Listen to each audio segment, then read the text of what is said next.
We have only to enlarge our conception of causality, to excuse everything and forgive all.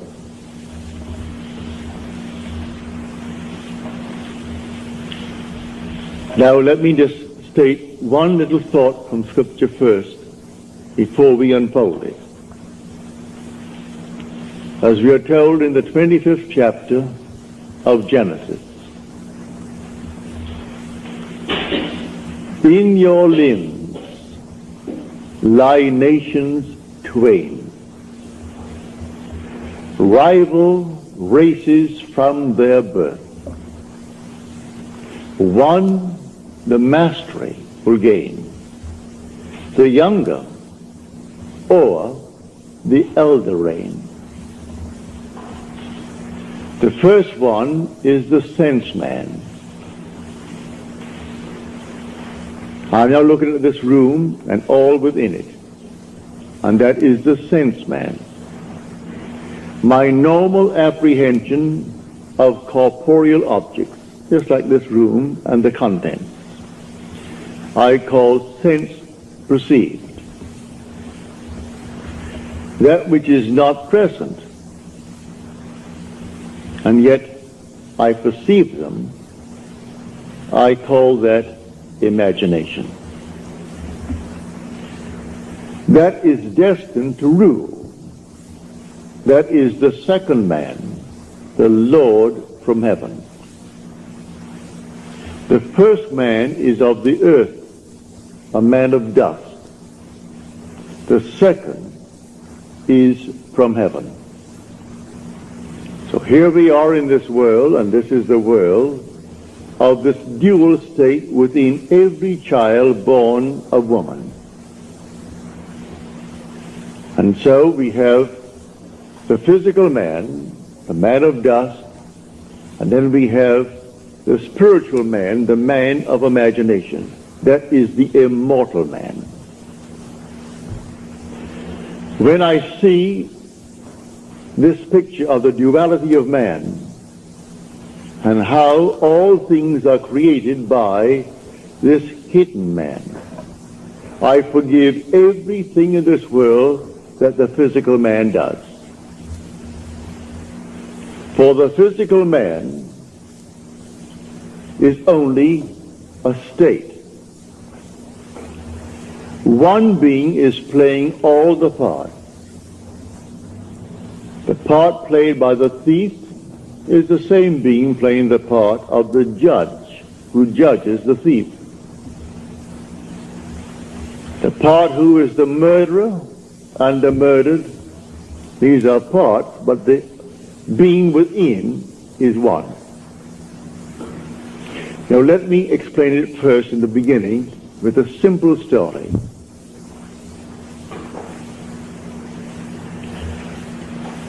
About 8 years ago, I was in New York for a month,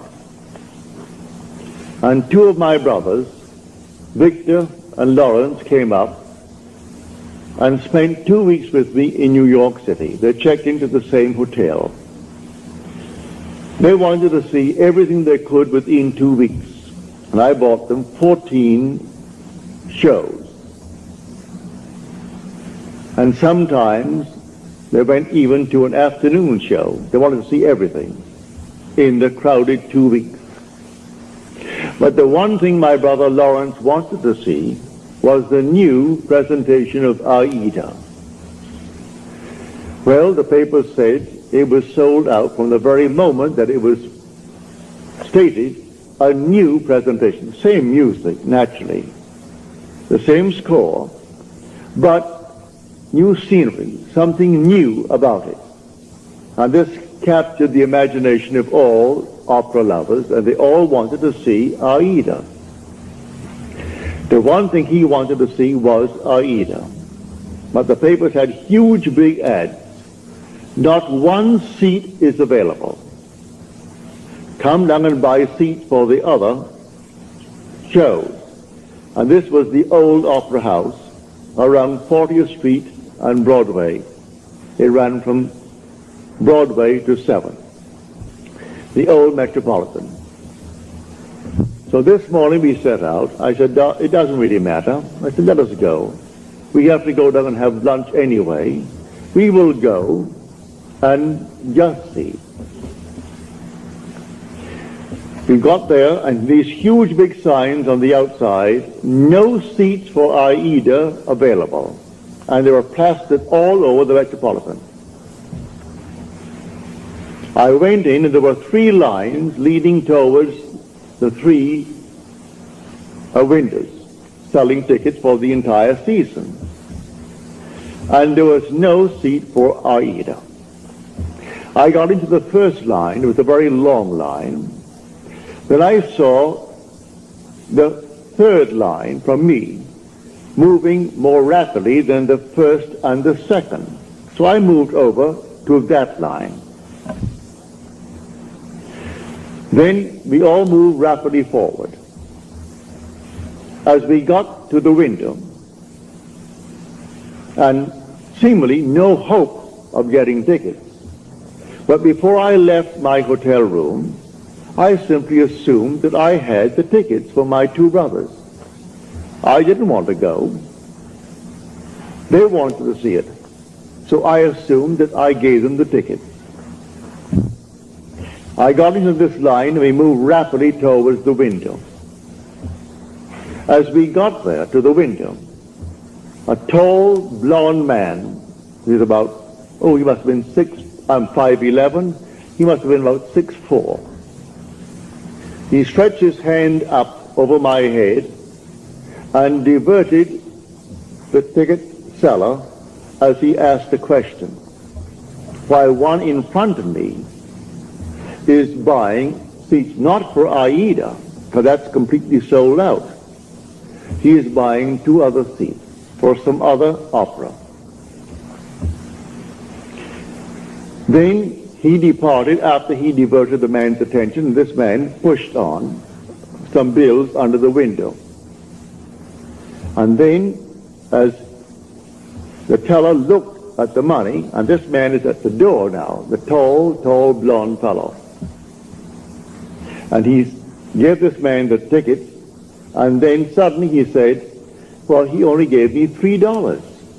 He should have given me, and he mentioned the money he should have given me. At that, he was bewildered. The teller was bewildered. I turned around and I screamed at that tall blonde. I said, sir. I screamed so loudly he couldn't stop but be attentive. He turned around and I said, come back here.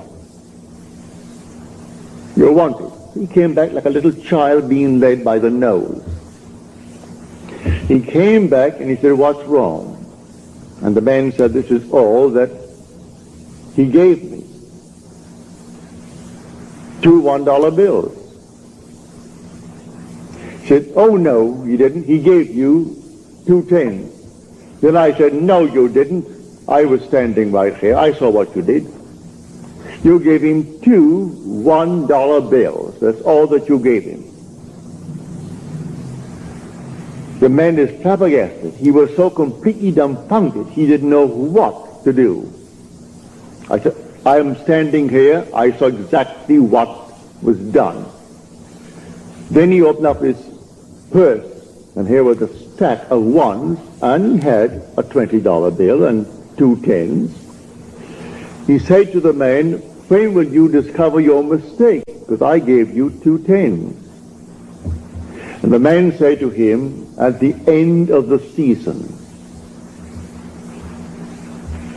And with that, it was closed. And the man then took out the money and paid for the ticket and took back his 2 1s. Then I say to him, I want 2 seats for Aida tonight. And I want them in the horseshoe circle. I want them center. He said, yes, sir.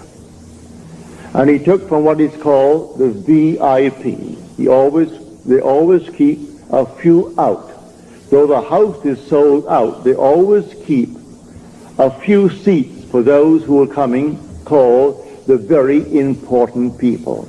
But I am certainly not a very important person. But I saved him from the loss of $20.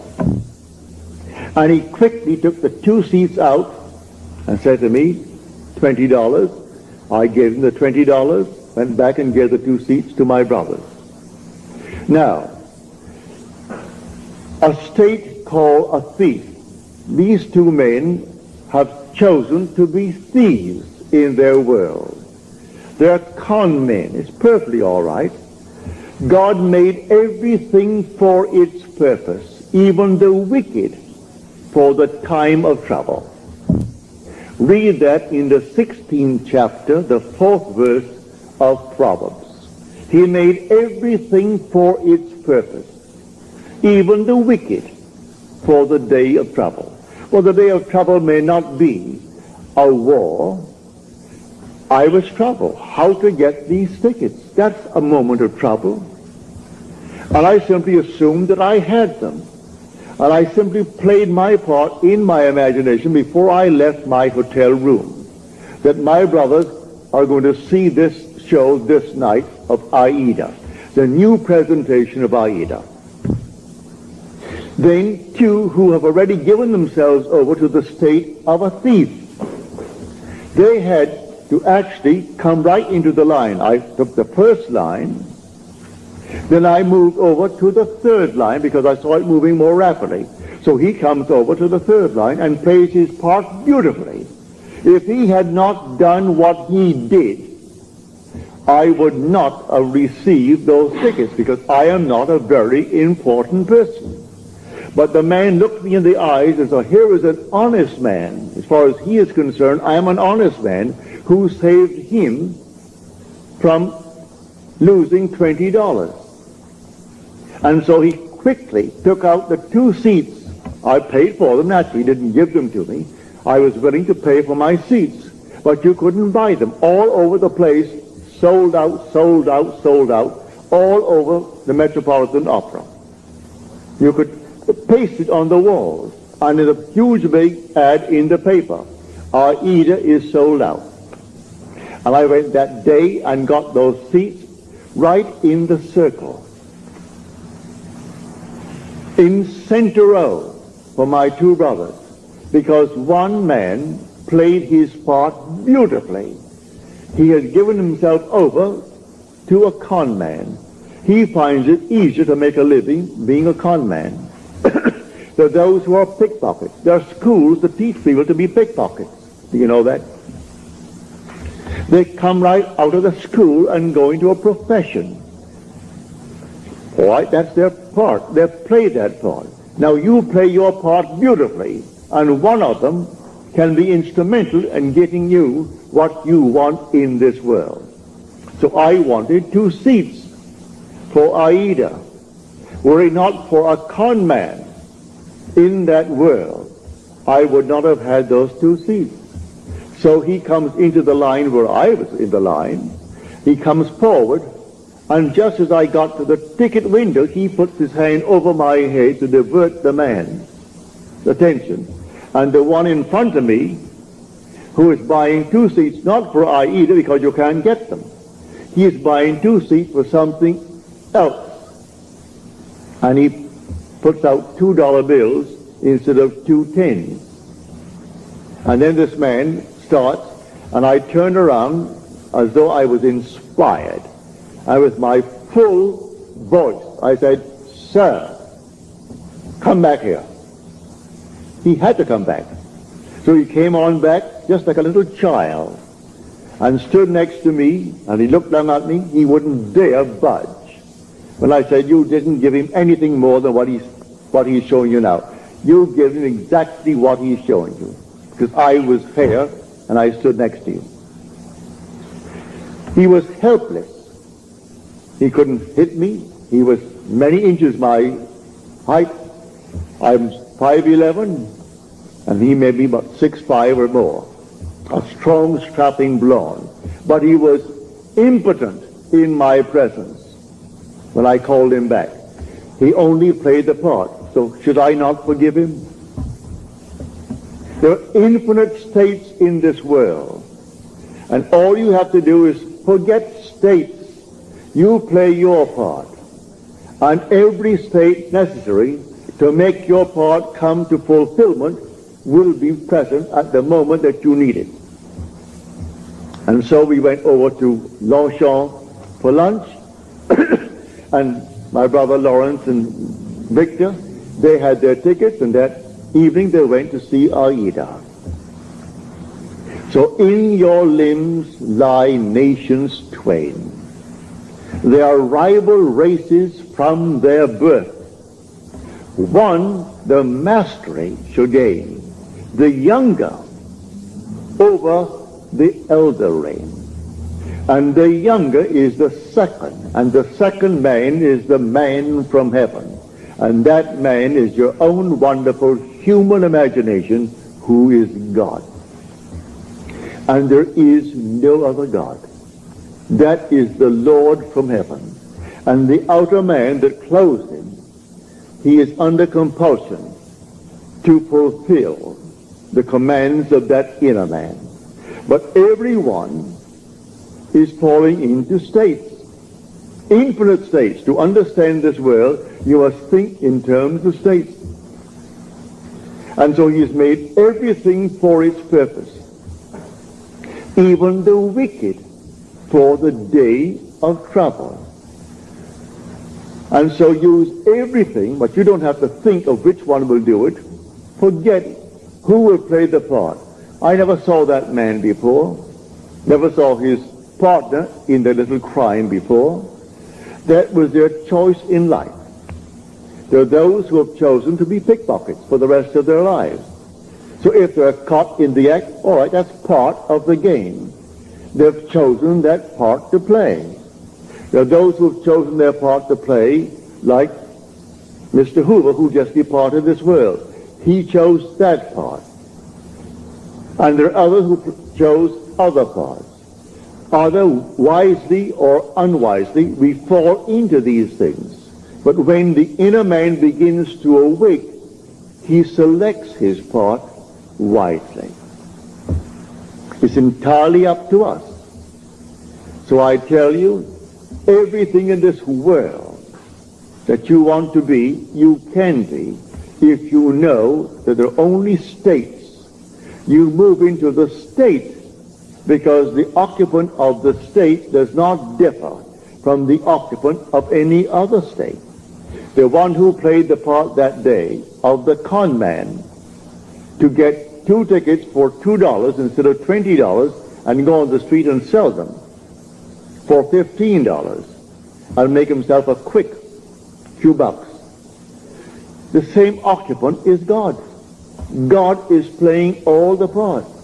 So all we have to do is simply to expand a little bit our conception of causality, to actually excuse everything and forgive everyone in this world. I forgave him because he actually was instrumental in getting me the 2 seats for my brothers. Were he not playing that part at that moment, I would not have had the seats. But before I left my hotel room, I simply assumed that my brothers had their seats and they were going to see Aida, and they came home thrilled beyond measure. So we went down, and seemingly no hope. I wasn't concerned about any hope. There were 3 long, long lines. After all, you're selling not just for the show of the night. You're selling for the afternoon show. You're selling for the evening show and for the entire season. And by a month in advance, 2 months in advance. They're all there. And so here are the lines. And there were 3 lines and 3 windows open. And what caused me to move to that moving window? The Father in me, he knew which one is going to play what part, because they're all in states. And my fellow is fully aware of all the states in the world. And if you can play a part to aid me in the fulfillment of my dream, you will play. And so if I need a thief, there must be a thief somewhere. He was a thief. And he played a far better part in my getting the ticket than if he were an honest man. If he came up and played the part of an honest man, then the man would have said to me, he wouldn't know me, I'm not an important person, and so we have no tickets. Don't you sign? No tickets available. It's a sellout. But it was not a sellout, and a thief made it possible for me to get my 2 tickets. So when you see this, you forgive every being in the world. Everyone. They're all playing their part. So don't condemn anyone, because everyone will be instrumental in fulfilling your dream if you know this law. It's all infinite states. But remember, you are awakening to the reality of the second man. In this room, my simple apprehension of corporeal objects, the things on the wall, did here, the chairs, the house, this thing for a wedding tomorrow, all this is preparation for a wedding. All this is, to my sense man, reality. And I think of something entirely different, and that is called only imagination. And that is the second man. Now, what do I want in place of what my senses are telling me? Let me now enter into that state and live it as though it were true and move forward in that state. Now, let me show you the difference now, because we started with that statement from the 25th chapter of the book of Genesis. An idea that is only an idea produces nothing and does nothing. It must be felt, actually felt, so that it awakens within oneself certain sensations, certain motor actions in order to be effective. What would the feeling be like if it were true? Dwell upon that until the feeling awakes within you these sensations. For imagination is spiritual sensation. That is the creative being in you. It's not just to entertain an idea. What idea? The idea must produce in you this feeling, which is a sensation, but it must be a feeling. What would the feeling be like if it were true? You dwell upon that until you catch that feeling. As Churchill said, that the mood determines the fortunes of people rather than the fortunes, the mood. The mood precedes the fortune. So what would you want in this world? Well, contemplate it. What would the feeling be like if you had it? What would it be like if it were true? That is the story of Scripture. If I could only feel that I am already the man that I want to be, that I'm already the woman that I want to be, and feel it, then it's not only an idea, which as an idea without feeling will produce nothing. Now it has everything, because in this story he said to the second man, "Come close, my son, that I may feel you." The secret is in the feeling. So Esau went out. He is the first man, covered with hair, the outer man. And Jacob is the inner man, the man of imagination, who is hairless. It isn't 2 little boys. These are only symbols. It's all in man. So come close, my son, that I may feel you. So he comes close and deceives his father through feeling. So the father feels, and he feels him just to be externally real. You can do it. There is no flower in your hand, but you can feel the soft velvet feeling of a rose. You can smell a rose, though it's not physically present. Try it. Try all these things with the inner man, And when you can actually feel it so that you raise your imagination to the point of sensation, to vision, then the whole thing is done. It's done in a way you do not know it's going to happen. If it takes a thief to aid you, then you forgive the thief. Should I not forgive that man who tried to rob that teller of $20 when he did for me what no one else could do? I could go to all the brokers in New York City and they couldn't get me 2 seats. I could go to anyone and they couldn't get me 2 seats for my 2 brothers. And I wanted them to have the joy of seeing the new presentation of Aida. So I went myself prepared in my imagination that I had 2 seats. And it took a thief to be instrumental in getting me the seat. Should I not forgive him for the part he played? He went to the door, this tall giant of a man, looked back at me, but he wouldn't have the courage to come up and slap me. There was something in me that dwarfed him in his own mind's eye. So in spite of his height and his bigness and his strength, he couldn't dare strike me, for I was speaking from a different level of consciousness altogether. So I didn't condemn him. He played the part he had to play, and by playing it, I got the seats. So all we have to do is simply to widen, just widen a little bit our conception of causality, to actually forgive all in the world, to excuse everything in the world. They're playing their part. So tonight you want a bigger job, you want more money in this world, you want, and you name it. Well then, it may be a thief who is going to aid you in the getting, without knowing he's doing it. Don't judge him, don't condemn him, just simply you go forward knowing that I have ways and means that the physical man knows not of. My ways, the inner man's ways, are past finding out. And you simply go forward in the assumption that you have already achieved what now is only a wish as far as the world is concerned. But you enter into the wish as though the wish is already fulfilled. So what would the feeling be like? Come near, my son, that I may feel you. And so he comes close. He said, come nearer, my son. Then he said to him, you know, your voice is the voice of Jacob, but your hands, your neck, and your scent, you have the feel of my son Esau. Esau is the outer world.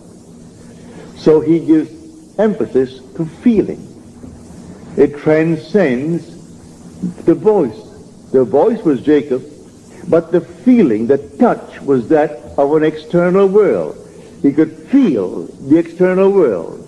It was a self-deception. He deceived himself into believing that what he desired, he had. It's not 2 little boys born of a woman. All this is parable. The whole story of the Bible is all parabolic. Telling stories that unless you have the depth to understand it, well, then you'll never really. But may I say, you will, eventually you will, and you certainly do understand it now. So tonight is a practical night. Do you know this night what you want?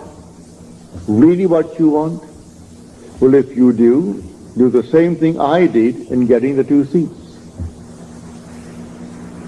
Do what I did when I was locked out completely from marrying the girl I wanted to marry.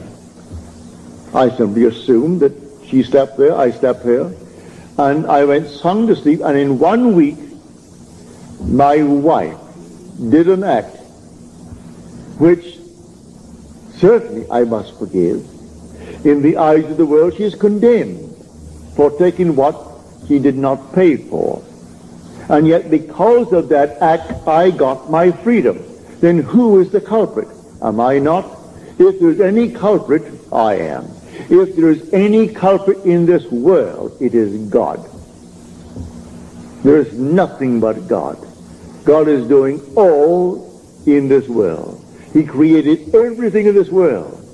And so if in me he is the second man, and the second man is my imagination, and that is God. For man is all imagination, and God is man, and exists in us and we in him.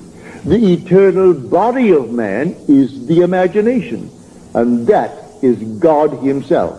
Well, if I in my imagination slept as though I am happily married to a girl that the laws of New York State said I could never get because of my entanglement with my first wife, and in 1 week she performed an act which was judged harshly by society, and yet she was the instrument of my getting my freedom to marry the girl who now is the mother of my daughter.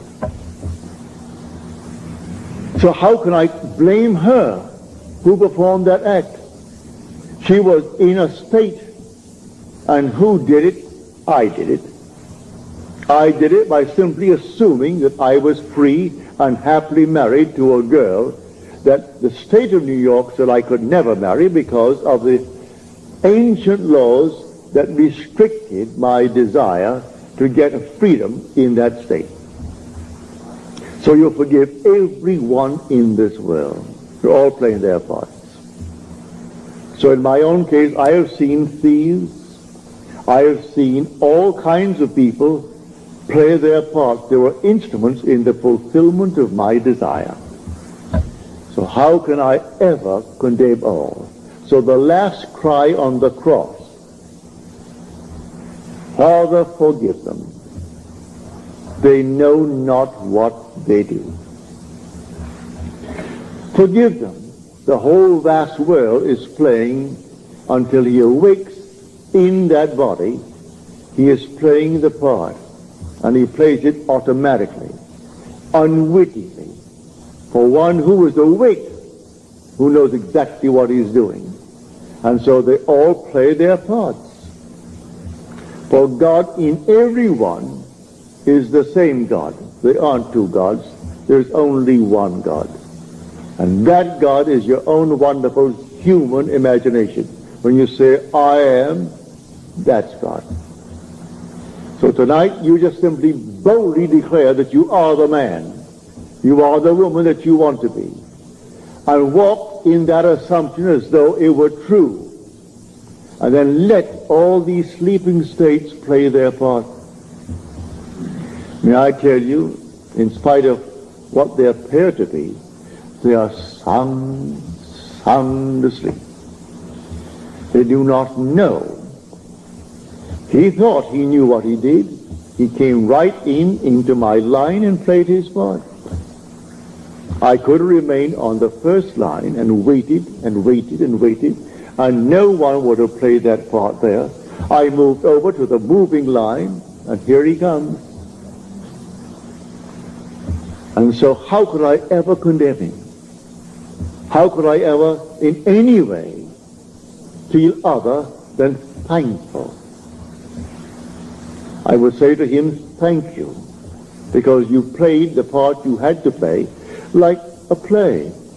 So someone comes in on the play, the curtain goes up, and here comes the monster. And he plays it beautifully. And the audience hisses and condemns him. If there's any condemnation of the part, where is the author? Send for the author, for he wrote the part. And the author, if there's any praise, give it to the author. Any condemnation, give it to the author. I know I played a second part, on a play on Broadway. And if I didn't get a hiss when I came on, if they didn't hiss me, I felt I wasn't doing well. But I would say 99% of the time as I came on and started to play my part, the audience hissed. Then I knew I was really on my toes. I was playing the part well. Because I was a cat in that part. And they couldn't restrain themselves, especially with the matinees, when they had children there. Lots of ladies and children, and they could not restrain their emotion, and they were hissing. Well, then I knew, Neville, you're getting over all right. So I was thrilled with their hissing, because I was playing only what was written for me to play. So, in this wonderful world of ours, we are infinite states, and everyone is in a state. But the one being in one state is the being in all states. There's only one player. God only acts and is in existing beings or men. He is in all the states, and his name in all states is I am. So someone chooses the part, and he wants to be, well, a thief. He finds it easier, he thinks, than getting up, going to work, and punching a clock, and punching it out. He feels it's better for him to live that life, all right? So he's chosen that part if he does it deliberately. Or he might have fallen into it through habit of others, and then it's unwittingly, all right. But he will also pay the price. That is the thing he has to consider. He'll pay the price because the part has a price with it. But in spite of that, he can be used in the fulfillment of your dream. Now, many of you have had, from your letters, dreams of death recently. May I tell you, it's a healthy, healthy sign. Dreams are egocentric. You cannot grow and not outgrow in this world. To outgrow is to die. You die to one state and you move into another state. So anyone dreaming of death, many of you have dreamt of my death numberless times. As Paul said, I die daily. Every day he grows. If he did not die every day, well, then he didn't grow that day. So death, when you see yourself buried, or you see yourself in a coffin, or you see these things in your dream, is only a beautiful symbol of your growth. You are growing, that's why you see yourself buried, or you see yourself in a tomb. It's simply an expansion of consciousness. So you die to one state of consciousness as you enter a greater state of consciousness. So when people see themselves dying, or others say you're dead, it has nothing to do with a little physical body, because you don't die anyway. Not really, for nothing dies. It's always an expansion, an expansion, an expansion. So when you do see yourself being buried, give praise. You have died to your former beliefs. And these archaic concepts that you entertain, which only enslave you, when now someone introduces you to a new idea, and you toy with the idea of accepting it, but you resist it for a while, then suddenly you see your body being entombed. It means it's gotten hold of you. These new ideas that will call you to an expansion of yourself. And so the old man dies that the new man may live. A seed must fall into the ground and die before it can be made alive. If it does not fall into the ground and die, then it cannot bring forth fruit. It simply remains what it was before. So if it dies, it bears much fruit. So don't be afraid of any vision of death. Death is the most glorious symbol in the mysteries of the expansion of consciousness. Man is expanding and expanding and expanding in this world. And one day, his wonderful imagination will awaken. And that is God. Then he sees the whole vast world as sleepers. All sleepers, and how can you condemn the sleeper? So he played his part. He played it beautifully. I can see all these things in my world where people play so many marvelous parts. And they were sound asleep, and they thought they were so alert, going to get the better of me. And their attempt to get the better was exactly what I needed to move on. Just move on. They had no idea they were playing their part beautifully. So I forgive all the thieves that came into my world. Even those who actually took from my pocket by not giving me what the contract called for. I thank them, because it simply allowed me to become all the more secure upon my own feet and not think for 1 second that I depended upon them or upon anyone else in this world. So let them go their way. They're all sound asleep, playing their parts. But this thing that happened, I would say about 7, 8 years ago, it was so forceful in my mind. My brothers thought that I was very courageous with this giant over my head to do what I did. It wasn't any courage. At that moment, I saw what he did. And when I said to him, you didn't do it at all. I saw what you did. You stuck $2 there, and there they are. You didn't give him any $10 bills. He opened up his purse, and I saw all these ones, oodles of ones, and then a 20 and a couple of 10s at the side. And then he pulled out the 10s and gave them and took his 2 ones back. And then he went back to the door with the other partner of his and looked at me as though he could have killed me, but he didn't have the guts to hit me. He couldn't.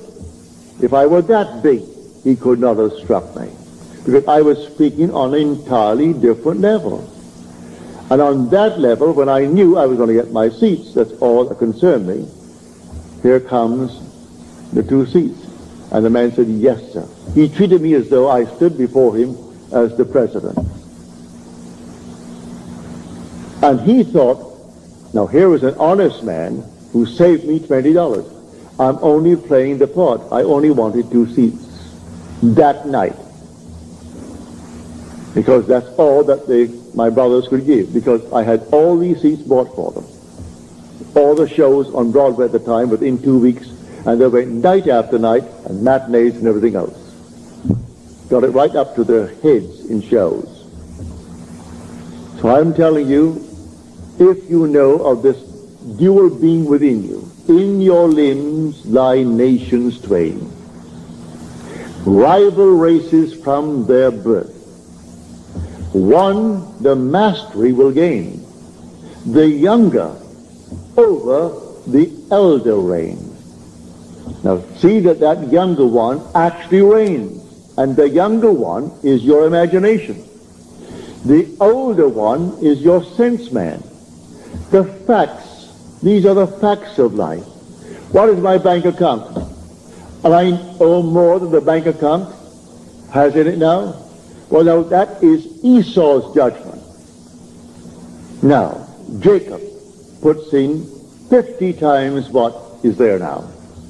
In my mind's eye, I have deposited 50 times more than is there. How it's going to happen, I don't know. I don't know any more than I knew that day when I started off with the Metropolitan Opera, how I'm going to buy seats. When the papers tells me you can't buy a seat, huge big ad, save your time, don't come. All other seats are available, but not for Aida.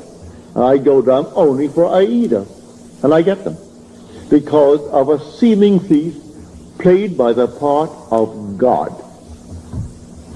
For God plays all the parts in the world. There is nothing but God. And say, I am, that's God. That is the Lord Jesus within you. That is your immortal being that cannot die. He cannot die. That is your eternal self when you say, I am. Imagination is not some vague essence. It is a body, a reality, an infinite body that is so perfect when it's awakened that in its presence everything is made perfect. But while it is awakening, it exercises that power. and draws into its world everyone that can play the part for its fulfillment of its dream. So here, I hope you heard it clearly. I hope I made it as clear as I can, because tonight should be a very practical night. That you will go out knowing who you are. You are a dual being. But the first man is of the dust, and to dust he returns. That is the man of earth. The second man is the Lord from heaven, and he cannot die. That's your own wonderful human imagination. It cannot die. But it sleeps embodied in this tomb. And one day it will awaken. As I've told you in the past, the symbolism of Scripture will surround you. It's perfect. It is true. Everything told you in Scripture as to his birth, you are going to experience. And then your imagination awakens. And you trust no one but it. Only this being within you do you really worship. Let them give all the medals and all the honors to this, that, and the other, to the little earthly man. It doesn't interest you.